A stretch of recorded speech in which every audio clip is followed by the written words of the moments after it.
നമസ്കാരം. പിണറായി സർക്കാർ ഈ ഓണത്തിന് പാവപ്പെട്ടവർക്ക് വേണ്ടി റേഷൻ കടകൾ വഴി വിതരണം ചെയ്യുന്ന ഓണക്കിറ്റിന്റെ വിശേഷങ്ങളാണ് ഇന്ന്.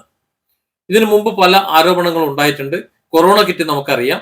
ഒരു വെള്ളം തൊട്ടാൽ നനയാത്ത ഒരു പഴംതുണിയിൽ സഞ്ചി ഉണ്ടാക്കി അതിനേക്കാളും മോശമായിട്ട് ഉള്ള തുണി എവിടെയോ കിടന്ന കീറത്തുണി പഴതുണി എടുത്തിട്ട് തുന്നി മാസ്ക് ഉണ്ടാക്കി. പിന്നെ എന്തൊക്കെയോ കുറെ സാധനങ്ങൾ പുഴുവരിച്ചതും അല്ലാത്തതുമായ കുറെ സാധനങ്ങളൊക്കെ കിറ്റ് എന്ന രീതിയിൽ ഇങ്ങനെ കൊടുത്തിരുന്നു. അതായത് ദാനം കിട്ടിയ പശുവിന്റെ പല്ലണി നോക്കുന്നത് ശരിയല്ല എന്ന അർത്ഥത്തിൽ അന്ന് പലരും ഇത് വാങ്ങിയിരുന്നു, ചിലരൊക്കെ കളഞ്ഞിരുന്നു. അങ്ങനെ പലതും അത് ഒരു ഒരു നോട്ടവുമില്ലാതാണ് കൊടുത്തിരുന്നെങ്കിലും മനുഷ്യന് വായിൽ വെച്ച് തിന്നാൻ പറ്റുന്നത് വളരെ കുറച്ച് സാധനങ്ങൾ ഉണ്ടായിരുന്നുള്ളൂ. അപ്പൊ അതുപോലെ ആയിരിക്കും ഈ ഓണത്തിന് വിതരണം ചെയ്യുന്ന കിറ്റും എന്ന് മനസ്സിലാക്കിക്കൊണ്ടാണ് ഞാൻ ഒരു ഓണക്കിറ്റ് പരിശോധിക്കാൻ വേണ്ടി പുറപ്പെട്ടത്. പക്ഷെ എന്റെ പ്രതീക്ഷകളെല്ലാം തകിടം മറിച്ചുകൊണ്ട് എന്നെ അത്ഭുതപ്പെടുത്തിക്കൊണ്ട് ഞാൻ എന്തൊക്കെയാണോ കരുതിപ്പോയത്, പിണറായി സർക്കാരിനെ എങ്ങനെ കിറ്റിന്റെ പേരിൽ വിമർശിക്കാമെന്നൊക്കെ കരുതിപ്പോയി എനിക്ക് ഒരക്ഷരം പോലും അതിനെതിരെ പറയാൻ കഴിയാത്ത വിധത്തിലുള്ള അത്ഭുതകരമായ ഒരു റിസൾട്ടാണ് കിട്ടിയത്. അതും കൂടി പറയണമല്ലോ, വിമർശിച്ചാൽ മാത്രം പോരല്ലോ. അപ്പൊ നമുക്ക് ആ വിശേഷങ്ങളിലേക്ക്. ഇതാണ് ആ ഓണക്കിറ്റ്. ആ ഓണക്കിറ്റ് നമുക്ക് അഴിച്ച് ഒന്ന് പരിശോധിച്ച് നോക്കാം എന്തൊക്കെയാണ് അതിനകത്ത് ഉള്ളത് എന്ന്. ഓരോന്നോരോന്ന് നമുക്ക് എടുക്കാം. മൊബൈലൊക്കെ അങ്ങോട്ട് മാറിയിരിക്കട്ടെ. കിറ്റ് നല്ല വൃത്തിയുള്ള, നല്ല വെളുത്ത, നല്ല ഭംഗിയുള്ള, അതായത് വീണ്ടും സാധനങ്ങളൊക്കെ വാങ്ങാൻ ഉപയോഗിക്കാൻ കഴിയുന്ന വിധത്തിലുള്ള ഒരു സഞ്ചി തന്നെയാണ് കേട്ടോ. അല്ലാതെ ഏതെങ്കിലും ഒരു മോശം നേരത്തെ പറഞ്ഞ പോലെ കീറ തുണിയോ മറ്റു കാര്യങ്ങളോ ഒന്നുമില്ല. സർക്കാരിന്റെ മാനം കളയാൻ വേണ്ടിയിട്ടുള്ള സഞ്ചി എന്തായാലും ഇത്തവണ ഇല്ല. നമുക്ക് ഓരോ സാധനങ്ങളൊന്ന് പരിശോധിക്കാം. മല്ലിപ്പൊടിയാണ്, അത്യാവശ്യം കുഴപ്പമില്ല, നല്ല പാക്കറ്റിൽ വന്നിട്ടുണ്ട്. അതിന് 22 രൂപ വിലയുണ്ട്. പിന്നെ വന്നത് മഞ്ഞൾപ്പൊടിയാണ്. മഞ്ഞൾപ്പൊടിയും ഉണ്ട്. മഞ്ഞൾപ്പൊടി 23 രൂപയുടെ ഒരു മഞ്ഞൾപ്പൊടി, കുഴപ്പമില്ല, നല്ല പാക്കറ്റാണ്. അതുപോലെ പിന്നെ എടുക്കുന്നത് പരിപ്പ്. നമ്മുടെ സാമ്പാർ പരിപ്പാണ്. നല്ല വൃത്തിയുള്ള, നല്ല ഗുണമുള്ള, നല്ല തന്നെ, വണ്ടും പുഴുവൊന്നുമില്ല. പിന്നെ ഇത് ഉഴുന്നാണെന്ന് തോന്നുന്നു, ഇതെനിക്ക് മനസ്സിലായിട്ടില്ല. അതിന് പെണ്ണുങ്ങളുടെ അടുത്ത് ചോദിച്ചിട്ട് അവരെന്തായാലും പറയും, അവർ വീഡിയോ ചെയ്യും. അപ്പോൾ അതിനകത്ത് പറയുമെന്ന് കരുതുന്നു. ഏതായാലും അത് നല്ല പാക്കറ്റിലാണ്, വായു കയറാത്ത വിധത്തിലുള്ള നല്ല രീതിയിലുള്ള പാക്കറ്റ്. അതായത് ഉറുമ്പ് കയറാതിരിക്കാനും വണ്ട് കയറാതിരിക്കാൻ വേണ്ടി ചെയ്യുന്നുണ്ട്. പിന്നെ മുളക് പൊടി 23 രൂപ, 100 ഗ്രാമിന്റെ പാക്കറ്റാണ് കൊടുത്തിട്ടുള്ള. സപ്ലൈകോ വഴി വിതരണം ചെയ്യുന്നത്, ശബരിയുടേത്. ഗുണമേന്മ ഉണ്ടാകുമെന്ന് തന്നെയാണ് കരുതുന്നത്. അങ്ങനെ പറയാൻ കാരണമുണ്ട്. പിന്നെ അതെ, സാമ്പാർ പൊടിയുണ്ട്. സാമ്പാർ പൊടി അതും അത് തന്നെയാണ്, അത്യാവശ്യം കുഴപ്പമില്ല. പിന്നെ ഇതിനെല്ലാം പുറമെ വേറെ എന്താണ് സാധനം? അതെ, നെയ്യുണ്ട്. മിൽമയുടെ നല്ല അടിപൊളി നെയ്യ്, ഒരു ചെറിയൊരു പാക്കറ്റ് നെയ്യുണ്ട്. അതിന്റെ വില എത്രയാണെന്ന് അറിയില്ല. വില 43 രൂപയാണ് കേട്ടോ. 43 രൂപ. പിന്നെ അത് കഴിഞ്ഞ് നോക്കൂ, ഓണത്തിന് പായസമില്ലാത്ത എന്ത് പരിപാടിയാണ് ഉള്ളത്? നല്ല ഓണത്തിന് നല്ല പാൽപ്പായസം ഉണ്ടാക്കാൻ വേണ്ടിയിട്ട് അതിനാവശ്യമായ സാധനങ്ങൾ അതിനകത്തുണ്ട്. പിന്നെ നോക്കൂ, അടുത്തത് ചായപ്പൊടിയാണ്. ചായപ്പൊടി 250 ഗ്രാം ചായപ്പൊടി ഉണ്ട് കേട്ടോ. 105 റുപ്യന്റെ അടിപൊളി ചായപ്പൊടി ഉണ്ട്. അതുപോലെ പ്രീമിയം ടീ ആണ്, അടിപൊളി ചായപ്പൊടി. പിന്നെ അതേ പയറ്. ഇതിപ്പോ സാമ്പാർ അല്ല, ഇതെന്തോ തോരൻ വെക്കണോ പുഴുങ്ങണോ എന്നുള്ളൊരു കൺഫ്യൂഷനിലാണ്. ഏതായാലും നല്ല പയറാണ്, നല്ല ക്വാളിറ്റിയുള്ള പയർ തന്നെയാണ്. പിന്നെ അണ്ടിപ്പരിപ്പ്. പായസത്തിൽ പിന്നെ അണ്ടിപ്പരിപ്പില്ലാത്ത പരിപാടിയില്ലല്ലോ. അതുകൊണ്ട് അണ്ടിപ്പരിപ്പ് 50 ഗ്രാം അണ്ടിപ്പരിപ്പുണ്ട്. അതിനകത്ത് 60 രൂപയാണ് വില ഇട്ടേക്കണത്. അതൊരു വില കൂടുതലായിട്ട് എനിക്ക് തോന്നുന്നില്ല, കാരണം പുറത്തുള്ള അതേ വില. പിന്നെ ഉള്ളത് പഞ്ചസാരയാണ്.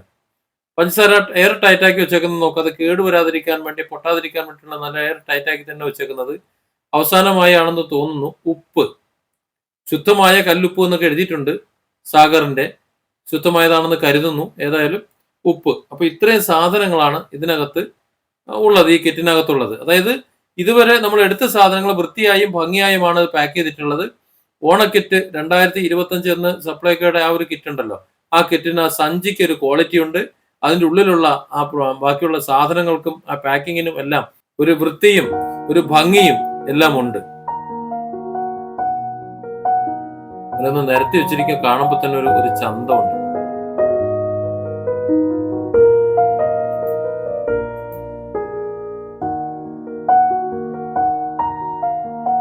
കണ്ടോ? അപ്പൊ ഇത്രയും സാധനങ്ങളാണ് ഈ കൂട്ടത്തിൽ ആ കിറ്റിനകത്ത് ഉണ്ടായിരുന്നത്. ഇതിങ്ങനെ നിരത്തി വെച്ചപ്പോൾ തന്നെ കാണാൻ ഒരു ഭംഗിയുണ്ട്, അല്ലേ?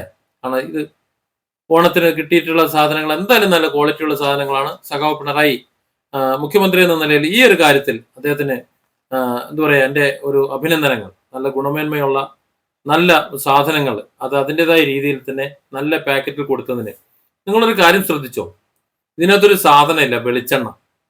നിങ്ങൾ കണ്ടില്ലല്ലോ.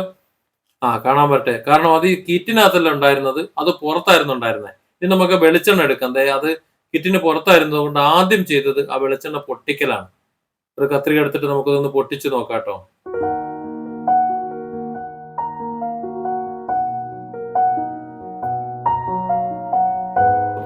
പുറത്ത് പോവോ? പോവാതെ പാരാന്ന് നോക്കുന്നു. ഒരു തുള്ളി പോയി. ഈ സാരമില്ല, വെളിച്ചെണ്ണ ഭയങ്കര വിലയാണ്. ഇതെന്തിനാണ് ഈ കുപ്പിയിലേക്ക് പാരുന്നതെന്നറിയോ? ഇത് ഒറിജിനൽ വെളിച്ചെണ്ണയാണോ എന്ന് അറിയാൻ വേണ്ടിയിട്ട് ചെയ്യുന്ന ഒരു പണിയാണ്. കാര്യം വെളിച്ചെണ്ണയ്ക്ക് എത്രത്തോളം വിലയാണ്. ഇത്രയും വിലയുള്ള സമയത്ത് ഈ വെളിച്ചെണ്ണ, ശബരി വെളിച്ചെണ്ണ ഇതിങ്ങനെ കൊടുക്കുകയാണെന്നുണ്ടെങ്കിൽ അത് ശുദ്ധമായ വെളിച്ചെണ്ണയാണോ എന്ന് പരിശോധിച്ച് മനസ്സിലാക്കേണ്ട ഒരു ഉത്തരവാദിത്വം നമുക്കുണ്ട്. ഇതിനെക്കുറിച്ച് ഒരു പരാതിയും കാര്യങ്ങളും വരാതിരിക്കാൻ വേണ്ടിയിട്ടാണ്. ആക്മാർക്ക് കോക്കനട്ട് ഓയിൽ എന്ന് തന്നെ എഴുതി വെച്ചിട്ടുണ്ട്, ശബരിയുടെ വെളിച്ചെണ്ണയാണ് കേട്ടോ. ഇനി ഇത് പരിശോധിക്കാൻ വേണ്ടിയിട്ട് നേരെ നമ്മൾ ഫ്രിഡ്ജിലേക്ക് കൊണ്ടുവച്ചിട്ടുണ്ട്. ഫ്രീസറിൽ കൊണ്ടുവയ്ക്കാൻ പറഞ്ഞു. കുറച്ച് സമയം, എന്നിട്ട് ഫുഡൊക്കെ കഴിച്ചു വന്നതിന് ശേഷം ആ വെളിച്ചെണ്ണ ഒന്ന് എടുത്തിട്ട് ഈ വീഡിയോ നോക്കൂ. ഇതാണ് ആ വെളിച്ചെണ്ണയുടെ അവസ്ഥ. ആ കുപ്പിയിലേക്ക് പാർന്നു വെച്ചാൽ വെളിച്ചെണ്ണയാണ് നിങ്ങൾ കാണുന്നത്. അപ്പൊ ഇതിൽ നിന്ന് നമ്മൾ എന്താ മനസ്സിലാക്കുന്നത്? ശുദ്ധമായ വെളിച്ചെണ്ണ ആയതുകൊണ്ടാണ് ഇത് ഇങ്ങനെ കട്ടിയായത്, വെളുത്ത നിറത്തിൽ ഇങ്ങനെ കട്ടിയായത്. ഇനി ഇത് മാറണമെങ്കിൽ ചൂടാകണം. ചൂടായാൽ മാത്രമേ ഇത് വരുള്ളൂ. പെട്രോളിയം ഉൽപ്പന്നങ്ങൾ അല്ലെങ്കിൽ ലിക്വിഡ് പാരഫിൻ ഓയിൽ അടക്കമുള്ള മറ്റ് സാധനങ്ങളും എല്ലാം കൂടി ചേർത്ത് കണ്ട് ഡ്യൂപ്ലിക്കേറ്റ് വെളിച്ചെണ്ണകൾ പാക്കറ്റിൽ വരുന്നുണ്ട്. പക്ഷേ ഈ സർക്കാർ, പിണറായി സർക്കാർ, കേരളത്തിലെ 3.5 കോടി ജനങ്ങളിൽ അർഹരായവർക്ക് കൊടുത്തിട്ടുള്ള കിറ്റിലൂടെ എത്തിച്ചു കൊടുത്തിട്ടുള്ള വെളിച്ചെണ്ണ അതൊരു ചെറിയ അളവിലാണെങ്കിലും, അതായത് 500 ml 500 ml പാക്കറ്റാണത്. ആ 500 ml വെളിച്ചെണ്ണയാണെന്നുണ്ടെങ്കിലും അതിന് 250 രൂപ വില ഉണ്ട് എന്നതുകൊണ്ട് തന്നെ 250 രൂപയുടെ മൂല്യവും അതിനകത്തുണ്ട് എന്ന് മനസ്സിലാക്കണം. നല്ല ക്വാളിറ്റിയുള്ള 1% പോലും അതിനകത്ത് മായം ചേരാത്ത ശുദ്ധമായ വെളിച്ചെണ്ണയാണ് ആ പാക്കറ്റിൽ കൊടുത്തത്. ചുരുക്കം പറഞ്ഞാൽ ഈ ഓണക്കിറ്റ്, ആ കിറ്റ് സൗജന്യമായിട്ടാണ് ലഭിക്കുന്നത്. പക്ഷെ നമ്മുടെ നികുതി പണം തന്നെയാണ്, നമുക്ക് അങ്ങനെ തന്നെ പറയാം. പക്ഷെ എങ്കിലും അത് കൊടുക്കുന്നത് നല്ല വൃത്തിയായും ഭംഗിയായും ഉത്തരവാദിത്തോടു കൂടിയും നല്ല ഗുണമേന്മയോട് കൂടിയും അത് കൊടുക്കാൻ ശ്രമിച്ചിട്ടുണ്ട്. ഒരു സർക്കാർ എന്ന നിലയിൽ ഈ ഒരു കാര്യം, പാവപ്പെട്ടവർക്ക് ഈ ഒരു കിറ്റ് എത്തിച്ചു കൊടുക്കുമ്പോൾ അത് ഈ ഒരു കോലത്തിൽ തന്നെ എത്തിച്ചു കൊടുത്തതിന് ഒരു big salute. Different angles. Don't forget to subscribe and support this channel.